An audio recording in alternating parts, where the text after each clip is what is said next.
Assalomu alaykum. Anglayotganlar tarixiy roman G'ani Batur.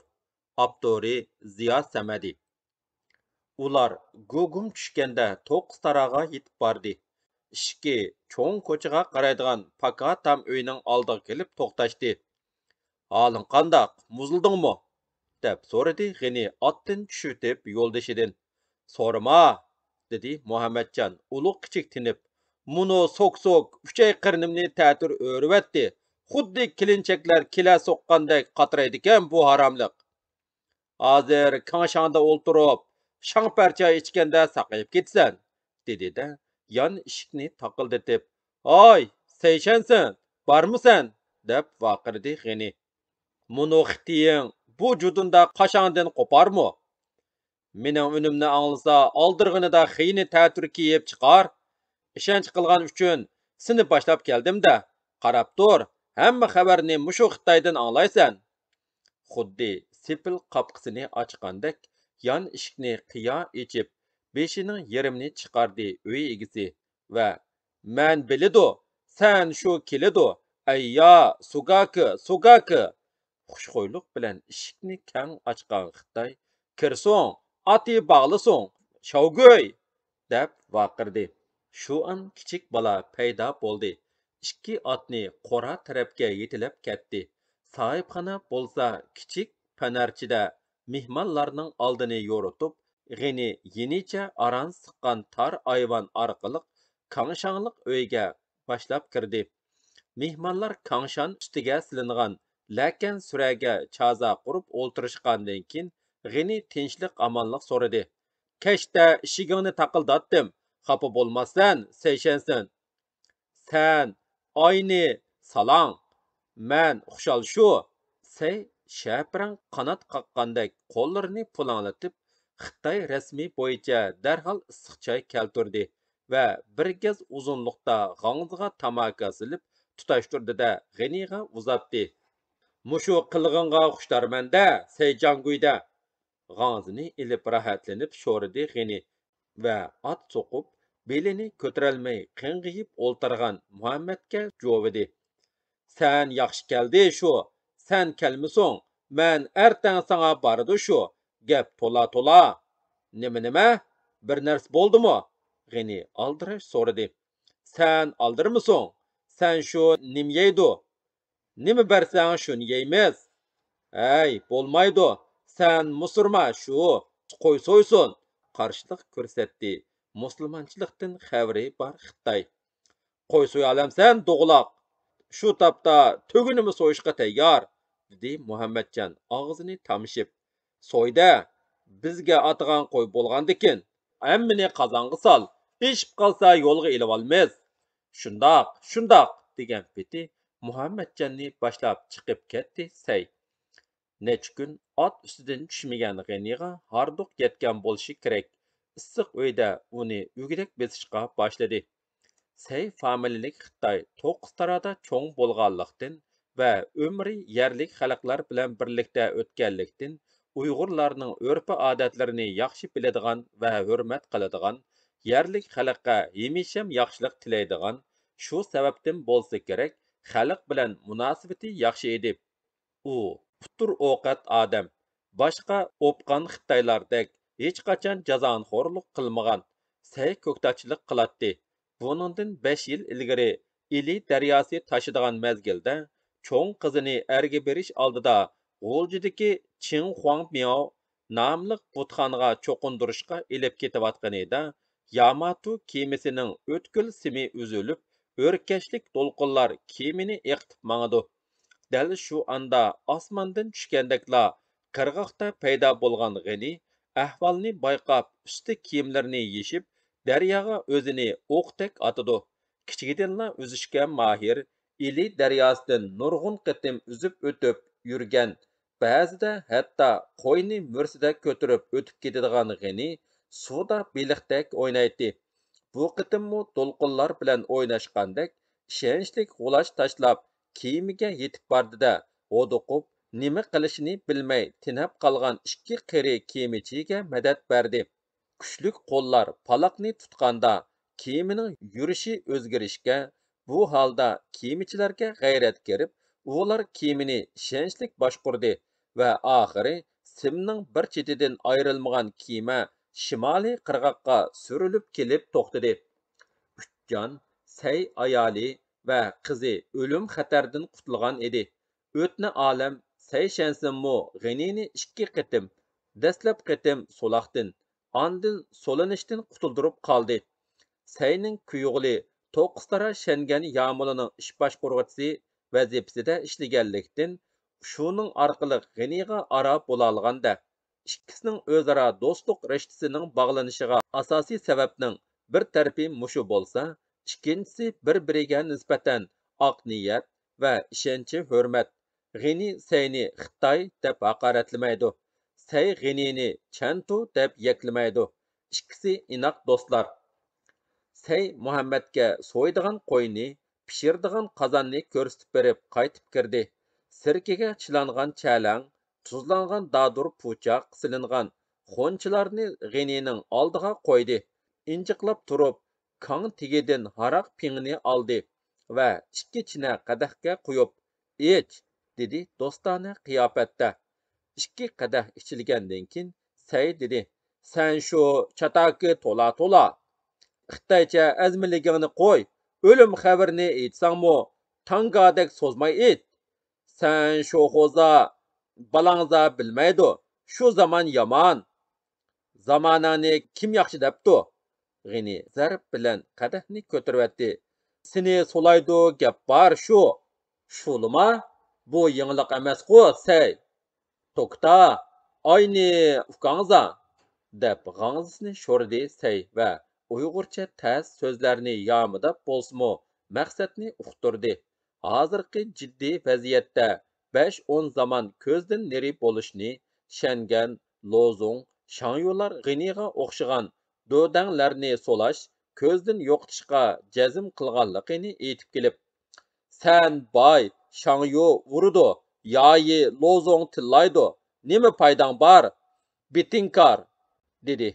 G'inining bu xil yakka harakatlaridan natija chiqmaslikni burunlardimu deydigan u. "Sen manga o'chig'ini aytqina", talab qilgandek Sayga tikildi G'ini. "Hey, men dedi, shingisi yomon odam. U chantolarni so'laydi, xiyol bor. Sen yilang ketsin." Shu kechisi ular xiligacha asrorlashdi. G'inining kelgininimu, ketgininimu Sayning xulum qo'shnilari bayqamadi. Qarang'uda kelib, qarang'uda ketgan edi. Qara soğda yer beti to'ng'iloqqa aylangan. Taqsiz, jugazdilla chiqirib mingan to'ruq so'k teshiqab mang'almay qoldi. "Otdan cho'sh adash.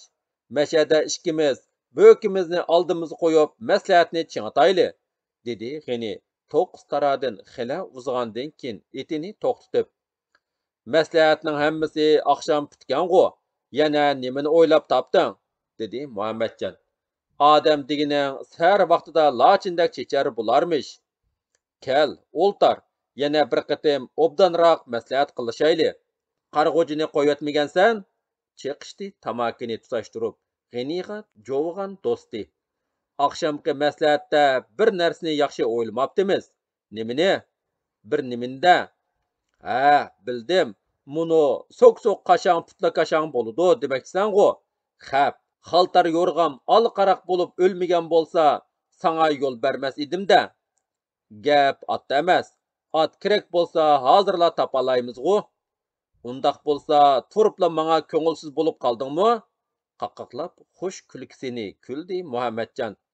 "Yo'q gapni qo'y", deb do'stini kulkidan to'xtatdi va "Oqshom Sayni ko'nmaydi deb, attay bu gapni ochmadim." O'ylanib turdi-da, dedi Muhammadjon. "Ko'nglinga tukkanlaringning hammasini Sayning oldiga sharaqlatib to'kiversang yaxshi bo'lmas. Qancha qilgan bilan Xitoy degan Xitoyda. Say shansinga ishonma demoqchi bo'lamsan? Sayning menga qilgan yaxshiliklariga qarab turib ishonging kelmamda. Sen Sayni xotini qizi bilan xatardan qutqazding. U seni ikki qatim xatardan saqlab qoldi. Bu amdi men sana, sen menga degandek o'tni olam ishda. Bora", do'stini silkivatdi G'ini. Sen komşa hemmini bir tayoqday demoqchisan. Voy, munoning danishmand bo'lib ketganini.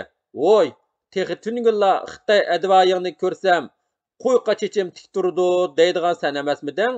Ajab, chapsalla o'zgarib ketibsan ha? O'zgarmaychu. O'zgarmaydigan muzatning cho'qisi devidingmi? Bo'pti. Zalim Xitoylar bilan inoq bo'lg'in kelsa bo'lib ol. So'g' kuldi Muhammadjon. Hijayma, terikishga boshladi G'ini. Kim sana zalim Xitoylar bilan inoq bo'lman debdi? Terikma. Xitoylarning amaldor loyisimi, xurja savdogirimi, hatto oddiy fuqarosimi bizni bo'zaq qiladiganligini unutmasligimiz kerak demoqchiman-da, adosh. O'z ichimizdan chiqqan bey xo'jamlar, lozong shanyular, boy zamindorlar qaysi Xitoydan yaxshikan?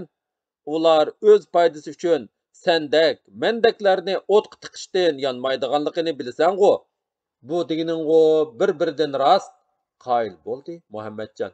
Sen bilan biz o'lib ketsakmi haqni haq, nohaqni nohaq deyishimiz kerak. Biz haqning quli. Ikki do'st o'y fikrini jamlamoqchidek jimib qilishdi. Ular orasida odatdagi maishiy ishlar, kundalik qilmish atmishlar to'g'riliq talash tartish bo'lib turdiganu, lekin bugünkidek ijtimoiy munosabatlarga doir masalalar o'zaki qayd qilinadigan.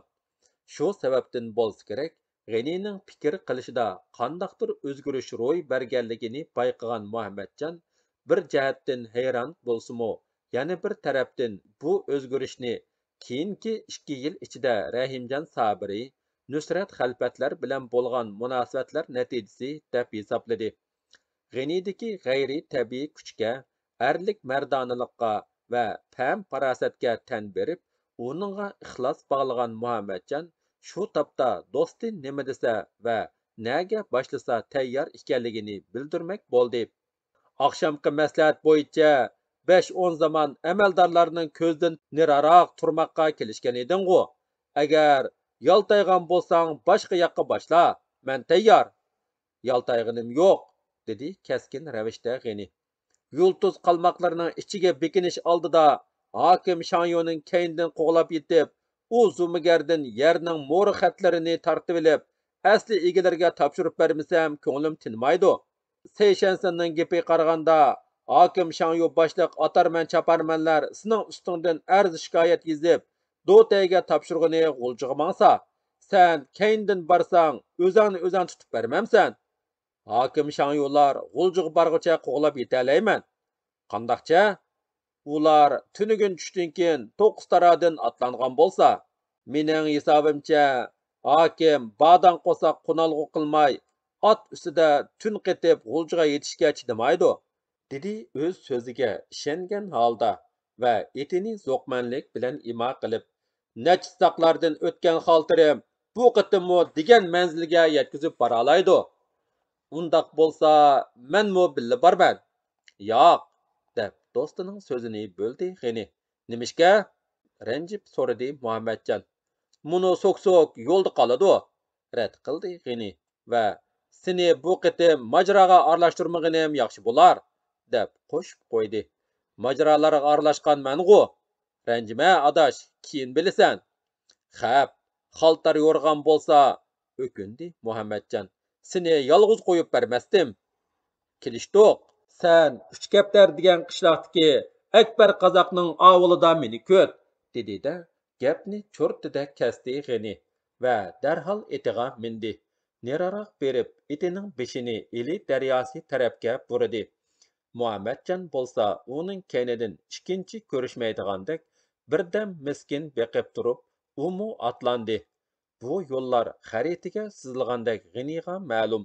Yilg'u kunduz ekan, qorong'u kechalarda bu atrofning tor chig'ir yo'llarini tepib, tinimay mangalaydi. Shunga bir soatga yetmayla daryo bo'yiga yetib keldi. Kech kuzda suv tortilib qolgan bo'lsa-mu, kunas, tekas daryolarning bir qiniga quyilgan tugini bo'lg'achqa daryo lumshib oqmoqda. Suvning serini va kechik beradigan o'tkülini yaxshi biladigan yigit o'ylanib turmayla usti kiyimlarini yeshib bug'miladi. Suvning sovuq tapti yalang tanni shurkandirdi. Atimolim u kirpidek tugilib sal turdida itini yetilab suvga qadam qo'yib saskinib tartib oldi. Agar zaruriyat bo'lmasa oltin kumush bersimi bu muzdek sovuq suvga kirmas edi. Lekin u aldirash Yamato'ga berib kemidan o'tib kelgicha vaqtni o'tkazib qo'ydi. To'nglab ketib qolsimi suvga tushish kerak. Do'sti g'aldonni chiriklardan qutuldirganda buningdanmi sovuq shurman yurgan vaqtda dal mashadin o'tgan-g'u. Uning ko'z oldida hokim bilan Niyoz Lozon namoyon bo'ldi-da, vujudi tirkashdi. Yopirim, Nuh alayhissalom. Suning piri Nuhni shipi keltirdi-da, otni yetilab suvga kirib, belicha uzib mandi. Daryoning u qanatiga chiqqanda ot silkindi. G'ini uningdanmi qattiq silkinib, jalaqlab titrashga boshladi. O'l ko'ynak tambilini yashdi. Yelkasiga qo'yib olgan quruq ust kiyimini kiyib, atrofdan mol tizaklari va zak shoxlarini terib kelib, o't yoqdi. U o'tqa qaqlanayotganda tishlari bolqini sandalga urgandek kasildab turardi. U g'alildab titrab turib, egar to'qimni serib ilib, o'tqa qaqlab qo'ydi. G'anjug'idagi arpa silingan to'g'rini yeshib, ko'rang qashqining beshiga ildi va ondan keyin xaltadagi pishqan go'sht bilan haraq to'rsig'ini oldiga qo'yib, ichay deyishiga assalomu alaykum. Osmondan tokkida tushgandek ot beshida bir inson paydo bo'ldi. Nadan paydo bo'lding? G'inam? Ha, man. Tayinliq isning hidini ilib kelgansan. O'lta. Mal beqib yurman. Yak tizlinib o'tqa qo'lini qaqildi malchi. G'ini to'rsuqning og'zini bekitgan qo'noq madigini ilib, aroqdan necha o'tlab, go'shtdan bir parchani og'ziga soldi. Aroq ichamsan? Bersang ichay. Malchi ishdi-yu, qaqilib ketdi. Lekin to'rsuqdan ko'z uzmidi. Qaytirib bermidi. Ma, go'shiya, meni nadin bilasan? Sen Qusinning tamirig'u. Meling o'zaningmi? Ma, tamaki chek. Malchi avval tamakini sho'rib olib, andin Hokim Shangyoning yilqisi. Hokim Shangyoning cho'chigandek so'radi G'ini. Har yili yayloqdan keyin boyning jonliq mollari daryo bo'yidagi qo'mishliq o'tloqda qishlaydigan emasmidi? Hokimni o'ylaydigan malchining qo'lidan to'rsuqni yulib degidek ilib, ildam o'tlashga boshladi. Ikki parcha go'shtni aldirash chaynamay degidek yeb, chala-pula qurigan kiyimlarini kiyib, etini to'qidi. Uning jiddiy harakatlariga hayron bo'lgan malchining og'zi ochiqla o'ltirgan edi. Hokim Shangyo nadigini bilamsan? Bugun atigan shahar ketdi. Sen nadin bilasan? Jiran qashqa bilan qaragirni yetkizib berdim. Malchining boshqa tafsilotlarni anglashga taqati qolmaganligini, amdi mahalla tarafga mangmay, to'qayliqni kesib o'tadigan chig'ir yo'lni bo'ylab shaharga qarab ketdi. Malchi bo'lsa, g'oyivani yaxshi ko'radigan palvon yigitga xayrlik safar tilab, uning kaynidan nimalarni pichirladi va G'ini qoldirib ketgan go'sht bilan to'rsuqqa ko'z qirini tashlab ilmaydi. Kunmo o'ltardi, manmo yetib bordim degandek quyosh g'iloviga kirgan mezgilda g'uljiga yaqin jirg'ilan siyida hokimlarni qo'g'lab yetgan G'ini ularning yo'lini to'ridi. Ular 4 kishi ekan. Hokim, Ro'zi qari va 2 otni yetaklagan 2 malay yigit. Yo'l bo'lsin Shangyuka, dedi-da, boyning etining chulurini shartida qo'liga oldi G'ini. Nima qilyapsan, o'y, sarang? Nima qilatdim?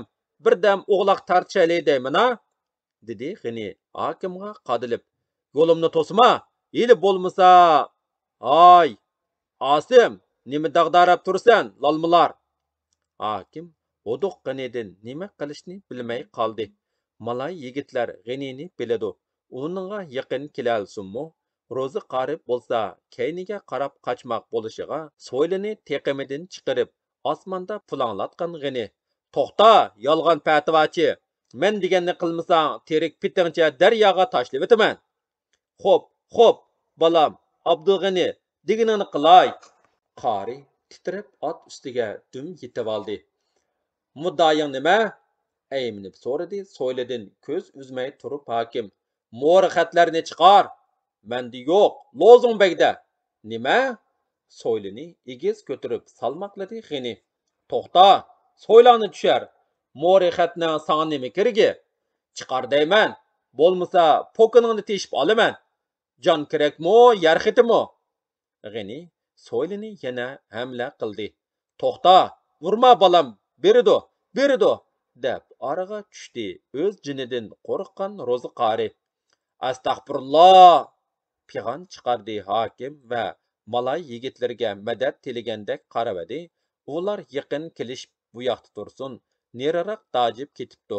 Taslim bo'lishdan boshqa chora qolmaganligini tushundida, yurgani sug'urib olgandek qo'ynidan yer xatlarini o'rg'an tugunni ilib, yana bir qatim pig'on chiqarib, "Amdi" dedi tugunni yanchuqqa salgan G'ini. "Meni solatmoq bo'lib, Xitoy darinlarga sovg'a qilmoq bo'lgan avu ikki etini olaman. Noinsof, noinsof bulang!" Hakim Shangyoning bo'g'ziga tuvuq kaplashib qolgandek xirildadi. Yer xitidan ko'ra tulpardek ikki otdan ayrilish ig'ir alam edi. Lekin G'inining payli yomon. Qarshilik qildi, so'yla beshiga tegidi. Muni keynida agishib yurgan uch yo'nduxurlarning ahvoli ana. Xap, yo'lovchilarmi o'tmida? Akilish otlarni! Xitob qildi malay yigitlarga G'ini. Bo'lisha, bo'lmasa xolis cho'maq beshinglarga tegidu. Yigitlar g'ing qilmay ikki otning cho'lvarini G'iniga tutqizishdi. Ularning nemisi kuyatdi, balki G'iniga yon bosqandu. U chorasiz yollanmalar. Sendin oladigan hisobim tugimidi. Yana ko'rishib qolarmiz, hokim Shangyu, deb ikki otni yetilab mingishiga birdan dod faryod o'qib, xudini yo'qotgan odamdek G'inining o'zanga beg'iga eslagan hokim. Avval meni o'ltirib, andin tulparlarimni ol, o'g'ri, qaroqchi, deb chalvoqidi. Xila yergacha so'rishib bordi. U g'azo tutgandek, itim, jinim otlarim, deb yig'i aralash zarlanatdi, dodlanatdi. G'iniga yolvuratdi. G'ini otlarni qoldirib ketmak bo'ldi-yu, man deb yurt so'rab, xalqqa bosh bo'lgan bir salobatlik boy ikki ot uchun o'nsilib yig'ilg'ini uning nafratini qo'zg'adi va iflos, xasis deb boyning shillisiga birini tepib yo'liga ravon bo'ldi. Hokim Shangyu bo'lsa o'g'loqchining teqimidan tushgan ko'k sarkidek to'ng yerga pokkida tushdi. Davomi bor.